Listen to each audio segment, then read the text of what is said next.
Continuamos hoy considerando los beneficios de la justificación por la fe en este capítulo 5 de la epístola del apóstol Pablo a los romanos. Y continuamos hoy leyendo el versículo 8 que dice, «Mas Dios muestra su amor para con nosotros, en que siendo aún pecadores, Cristo murió por nosotros». El hombre no tiene nada que ofrecer a cambio de la muerte de Jesucristo. Es una pobre criatura débil, quebrantada y un gran pecador. Dios reveló su amor por medio de la muerte de Jesucristo. La culpa del pecado ha sido quitada por medio de la muerte de Cristo, y Dios ahora puede extender sus brazos y salvarnos por medio de su gracia. Y el versículo 9 de este capítulo 5 de la epístola a los Romanos dice, «Pues mucho más, estando ya justificados en su sangre, por él seremos salvos de la ira». Y en este versículo el apóstol Pablo presenta el séptimo beneficio de la justificación. Si somos justificados por su sangre, estaremos guardados y seguros en Cristo de aquel día de la ira de Dios, o sea, el día del juicio y la gran tribulación. El profeta Sofonías nos dice que viene un gran día de ira, allá en el capítulo 1 del libro de su profecía, versículos 14, 15 y 17, y dice así, «Cercano está el día grande de Jehová, cercano y muy próximo. Es amarga la voz del día de Jehová, gritará allí el valiente. Día de ira aquel día de angustia y de aprieto, día de alboroto y de asolamiento, día de tinieblas y de oscuridad, día de nublado y de quebrantamiento. Y atribularé a los hombres y andarán como ciegos, porque pecaron contra Jehová. Y la sangre de ellos será derramada como polvo y su carne como estiércol». Sofonías describe la gran tribulación que será un tiempo cuando Dios derramará su ira. Y el apóstol Pablo nos dice que el creyente está y permanecerá salvo de la ira de Dios por medio de la sangre de Cristo. El creyente ha sido salvado de la pena del pecado. Dios nos salvó en el pasado, constantemente nos salva en el presente y nos salvará en el futuro. Eso quiere decir que todos los creyentes partirán de esta tierra al tiempo del rapto, o sea, cuando Cristo llame a su iglesia, y que no pasarán por la gran tribulación. Ahora, no es porque lo merezca en manera alguna que el creyente escapará de esta porción, sino solo y exclusivamente a causa de la gracia de Dios. Somos salvos por la gracia y vivimos por la gracia de Dios y seremos arrebatados por la gracia de Dios. De aquí y por la eternidad estaremos en el cielo debido a la gracia de Dios. Por Él somos salvos de la ira, leemos. El afirmar que la iglesia, que Cristo compró con su sangre, ha de pasar por la gran tribulación es impugnar la doctrina de la justificación por la fe. La justificación por la fe mira hacia el futuro y ofrece seguridad en Cristo, la cual solo ha sido posible mediante su sangre. Bien, pasemos ahora al versículo 10.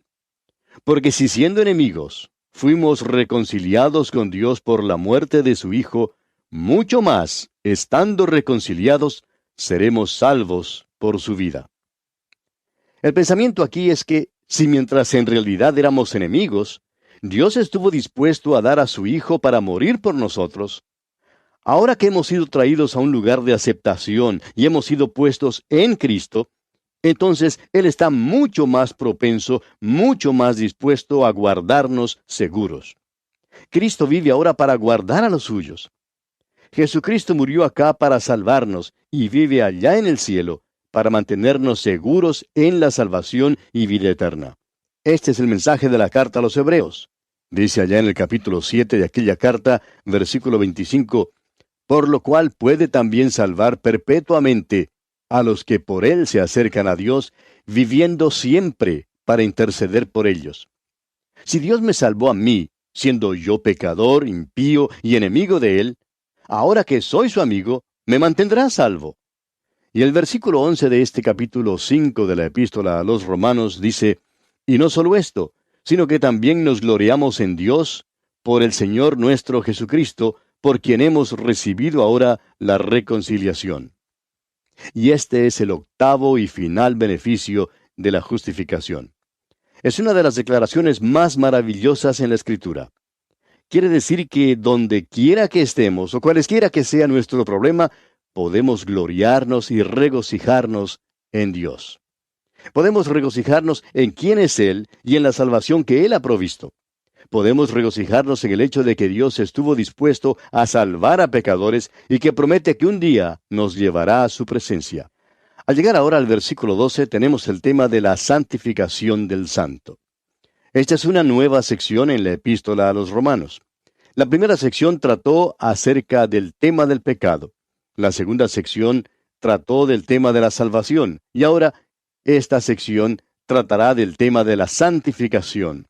Dios, en su salvación, solamente declara justo al pecador. Nada ha pasado dentro de este individuo para hacer que él sea más bueno. Necesita la santificación, que es una obra de Dios, además de la salvación, que es un acto de Dios. Hemos designado esta sección la santificación potencial, porque es un tema difícil. Los teólogos clasifican este tema como la doctrina de la supremacía federal. Para nuestro propósito de entender esta porción, significa que un solo hombre actuó en nombre de todos los hombres. Adán y Cristo son los representantes de la raza humana. Adán, según los versículos 12 al 14, es la cabeza natural de la raza humana, cuyo solitario acto de desobediencia hundió a todo su linaje en el pecado. Todos somos hechos pecadores debido a este acto de Adán. Esto no quiere decir que tengamos una naturaleza pecaminosa heredada de Adán, aunque este hecho sea verdad. Tampoco significa que somos totalmente culpables de nuestro propio acto pecaminoso, lo cual también es un hecho. Significa que estamos tan vitalmente unidos al primer padre de la raza humana que antes de que tuviéramos una naturaleza pecaminosa o hubiéramos cometido un pecado, éramos pecadores en Adán. El pecado de Adán nos fue imputado. Ya hemos visto que la justicia de Cristo nos es atribuida por su muerte, como lo estudiamos en el capítulo 4 de esta epístola a los Romanos. Cristo es la cabeza de una nueva raza, los redimidos, la iglesia que es su cuerpo, una nueva creación. En esto es llamado el último Adán. Y dice el mismo apóstol Pablo allá en su primera carta a los Corintios, capítulo 15, versículos 45 y 47, así también está escrito, fue hecho el primer hombre, Adán, alma viviente, el postrer Adán, espíritu vivificante. El primer hombre es de la tierra, terrenal, el segundo hombre, que es el Señor, es del cielo. No habrá ningún tercer Adán porque Cristo es llamado el último Adán. Habrá un tercero y un cuarto y miles de millones de hombres que han sido redimidos por el segundo hombre. Leamos ahora este versículo 12. Por tanto, como el pecado entró en el mundo por un hombre, y por el pecado la muerte, así la muerte pasó a todos los hombres por cuanto todos pecaron. El primer pecado de Adán fue un acto representativo. Adán actuó a nombre de toda la familia humana. Todos pecaron en Adán. La evidencia de todo esto es obvia, como Pablo declara en su primera carta a los Corintios capítulo 15, versículos 21 y 22, diciendo, porque por cuanto la muerte entró por un hombre, también por un hombre la resurrección de los muertos. Porque así como en Adán todos mueren, también en Cristo todos serán vivificados. El bebé muere aunque no ha cometido un pecado, porque él o ella está en Adán. Los hombres mueren no porque ellos pecan, sino porque Adán pecó. Dios también pudo habernos puesto a todos nosotros en el huerto de Edén después que Adán había pecado, pero todavía habríamos tenido naturalezas pecaminosas. ¿Y cree usted, amigo oyente, que usted, por ejemplo, pudiera haberse portado mejor en el huerto de Edén teniendo una naturaleza pecaminosa que lo que Adán se portó sin tenerla? Creemos que no. El pecado de Adán nos fue imputado de la misma manera en que la justicia de Cristo nos es imputada por su muerte en la cruz. Cristo es la cabeza de una nueva raza, una nueva creación, la cual es la iglesia y su cuerpo.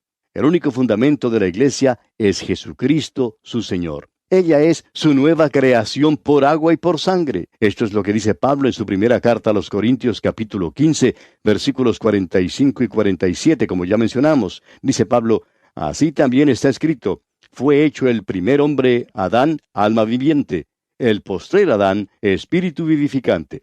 El primer hombre es de la tierra, terrenal. El segundo hombre, que es el Señor, es del cielo. Ahora, al estudiar esta sección, fíjese usted en la expresión mucho más, pues tiene un significado muy importante. Pablo nos dice que tenemos mucho más en Cristo que lo que jamás pudiéramos tener en Adán.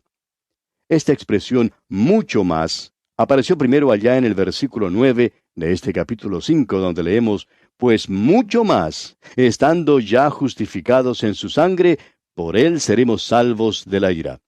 Y luego en el versículo 10 también vemos esa expresión. Dice, porque si siendo enemigos fuimos reconciliados con Dios por la muerte de su Hijo, mucho más, estando reconciliados, seremos salvos por su vida. Y luego aquí en el versículo 13 dice, pues antes de la ley había pecado en el mundo, pero donde no hay ley, no se inculpa de pecado. Pues antes de la ley, es decir, desde Adán hasta Moisés, había pecado en el mundo, pero el pecado no se imputa donde no hay ley. Esta es una declaración asombrosa, amigo oyente. Había pecado en el mundo, desde Adán hasta Moisés, pero no era considerado como una transgresión de la ley, sino como una rebelión contra Dios. Durante este período, el pecado no fue imputado al pecador. Y esto quizá explica el por qué Dios no exigió la pena de muerte de Caín por el asesinato de su hermano Abel. Los pecados de los hijos de Caín evidentemente no les fueron imputados, según indica la Escritura, ya en Génesis capítulo 4, versículos 23 y 24, donde leemos, y dijo Lamec a sus mujeres, Ada y Sila, oíd mi voz. Mujeres de Lamec, escuchad mi dicho, que un varón mataré por mi herida y un joven por mi golpe. Si 7 veces será vengado Caín, Lamec en verdad 70 veces 7 lo será. Aquella generación fue destruida en el diluvio porque estaba saturada de pecado. Los de esa generación eran incorregibles e incurables. Dios vio la perversidad extrema de los hombres y actuó en conformidad a lo que vio. Dice allá en el capítulo 6 del libro de Génesis, versículo 5, y vio Jehová que la maldad de los hombres era mucha en la tierra, y que todo designio de los pensamientos del corazón de ellos era de continuo solamente el mal. Su modo de pensar estaba contaminado, y estaban entregados completamente a la maldad. Pero no eran transgresores de la ley debido a que no había ley. Fueron juzgados porque eran pecadores. Pertenecemos a una raza perdida y necesitamos ser redimidos. Ahora alguien dirá, creo que Dios está obligado a salvar a todos. Amigo oyente, Dios no está obligado a salvarnos de ninguna manera. Los hombres no quieren ser salvos. Los hombres están alejados de Dios y esta es una verdad que para los hombres es difícil de aceptar. Al hombre le gusta creer que es maravilloso, pero los hombres necesitan ser redimidos. Y leemos ahora en el versículo 14, no obstante, reinó la muerte desde Adán hasta Moisés, aun en los que no pecaron a la manera de la transgresión de Adán, el cual es figura del que había de venir. En este versículo, Pablo personifica la muerte como personifica el pecado en los 2 versículos anteriores para darle mayor énfasis. El pecado y la muerte entraron en el mundo al mismo tiempo. La muerte es el resultado del pecado. Durante el intervalo desde Adán hasta Moisés, los hombres no cometieron el mismo pecado que cometió Adán, ni fue su pecar una transgresión de la ley, como lo fue el pecado de Adán. Sin embargo, el pecado de Adán llegó a ser el pecado de ellos, porque ellos murieron como murió Adán. Aún los bebés murieron en el diluvio. La muerte, como es usada en este versículo, es evidentemente en un sentido total, o sea, que afecta todos los aspectos de la vida. La muerte es usada con un significado triple en las Escrituras. Primero, la muerte física. Esta se refiere solamente al cuerpo. Llega al hombre a causa del pecado de Adán. El segundo significado es la muerte espiritual, o sea, la separación de Dios y una rebelión contra Dios. Heredamos esta naturaleza muerta de Adán. Y en tercer lugar, la muerte eterna, o sea, la separación eterna de Dios. Y a menos que el hombre sea redimido, esta sigue inevitablemente. Ahora aquí se declara definitivamente a Adán como un tipo de Cristo. La muerte está a la puerta de Adán como la responsabilidad total de él. Dios no creó al hombre para morir. Fue una pena que le fue impuesta debido a que Adán transgredió el mandato de Dios. La transgresión de él es la transgresión nuestra y su muerte es la muerte nuestra. Así también Cristo es la cabeza de una nueva creación. Esta nueva creación tiene vida por medio de él. Cristo es totalmente responsable de su vida y felicidad eternas.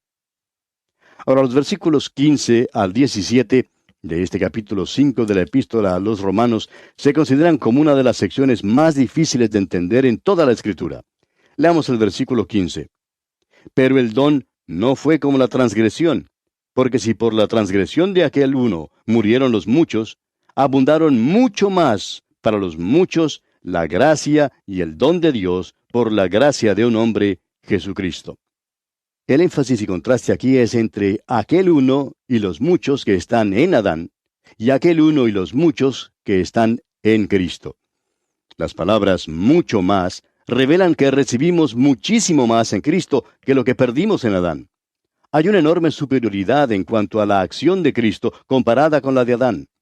También aquí hay una sugerencia de la certeza de la obra de Cristo. Es verdad que los cementerios todavía se llenan y los hombres todavía mueren, pero la fe mira las cosas que no se ven. El pensamiento aquí es que un solo hombre implicó en el pecado a una raza entera. Y en contraste a esto, un solo hombre trajo la justificación. Hay una comparación, pero hay también un contraste. Ahora el versículo 16 dice, y con el don no sucede como en el caso de aquel uno que pecó, porque ciertamente el juicio vino a causa de un solo pecado para condenación, pero el don vino a causa de muchas transgresiones para justificación. Declarado simplemente, este versículo quiere decir que el solitario pecado de Adán hizo muchos pecadores, pero que a los muchos pecadores se les ofrece el don de la justicia.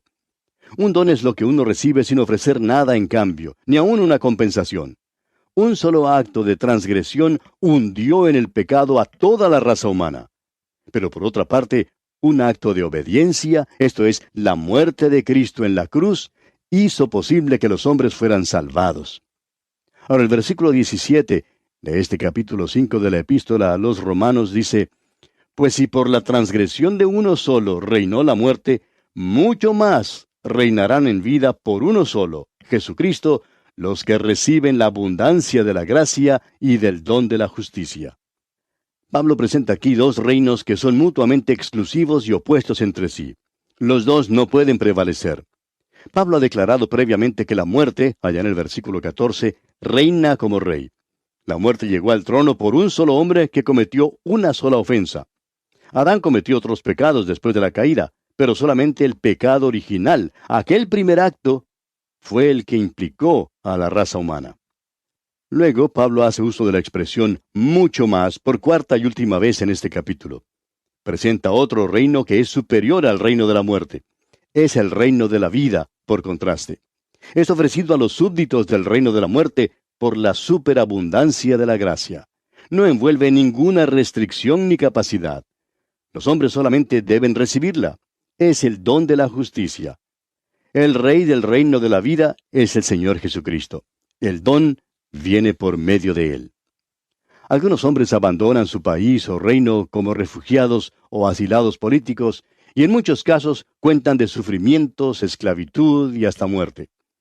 Abandonan su propio país o reino para poder llegar a otro reino o país que les ofrezca libertad y vida. En muchos casos han tenido que correr grandes riesgos al tratar de escapar. Así también hay muchos hombres que están en el reino de la muerte y necesitan escapar. Pero Dios les ofrece un nuevo reino a quienes están en el reino de la muerte. Ahora no tienen que escaparse, porque Él provee el pasaporte y la visa que les dará la entrada al reino de la vida eterna. Pasemos ahora al versículo 18. Así que, como por la transgresión de uno vino la condenación a todos los hombres, de la misma manera, por la justicia de uno, vino a todos los hombres la justificación de vida. Tenemos aquí declarado el principio fundamental de la imputación del pecado y de la imputación de la justicia. Esta es la doctrina de la supremacía federal de la raza en Adán y en Cristo. Dios sabía lo que la raza humana haría en Adán y por tanto Él proveyó, aún en aquel entonces, una nueva cabeza, a fin de que pudiera declarar justos a los pecadores perdidos, los cuales no tienen ninguna justicia propia. Cristo fue, como dice allá en Apocalipsis capítulo 13, versículo 8, el Cordero que fue inmolado desde el principio del mundo.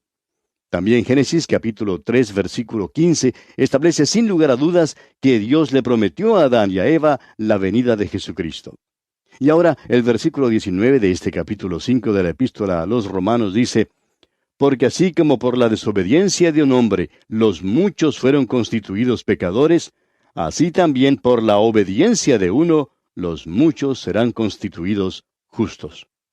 En este versículo, Pablo resume su argumento sobre la supremacía federal. El solo acto de desobediencia de Adán hizo pecadores a todos. no teniendo nosotros solamente una naturaleza pecaminosa, sino también siendo culpables del acto de pecado. La palabra aquí para desobediencia sugiere un descuido de escuchar a Dios, lo cual fue el principio del pecado de Adán. Él dudó antes de desobedecer. La obediencia de Cristo no solamente incluyó su muerte en la cruz, sino también su santa vida de obediencia a la voluntad del Padre. Cristo dijo allá en el Evangelio según San Juan, capítulo 6, versículo 38, «Porque he descendido del cielo no para hacer mi voluntad, sino la voluntad del que me envió». Sin embargo, fue su muerte en la cruz y su resurrección lo que hace posible que Dios declare justo al pecador que cree en él. Cristo es nuestra justicia. Adán es nuestro pecado y muerte. El pecador que oye y se somete obedientemente a la voz de Cristo recibe una declaración de justicia librándole de condenación. El mismo Señor Jesucristo dijo allá en el Evangelio según San Juan, capítulo 5, versículo 24, de cierto os digo, el que oye mi palabra y cree al que me envió, tiene vida eterna, y no vendrá a condenación, mas ha pasado de muerte a vida. Y aquí nos detenemos por hoy, amigo oyente, porque se nos acabó el tiempo. Será pues hasta nuestro próximo programa. Que la bendición del Señor sea con usted en todo tiempo.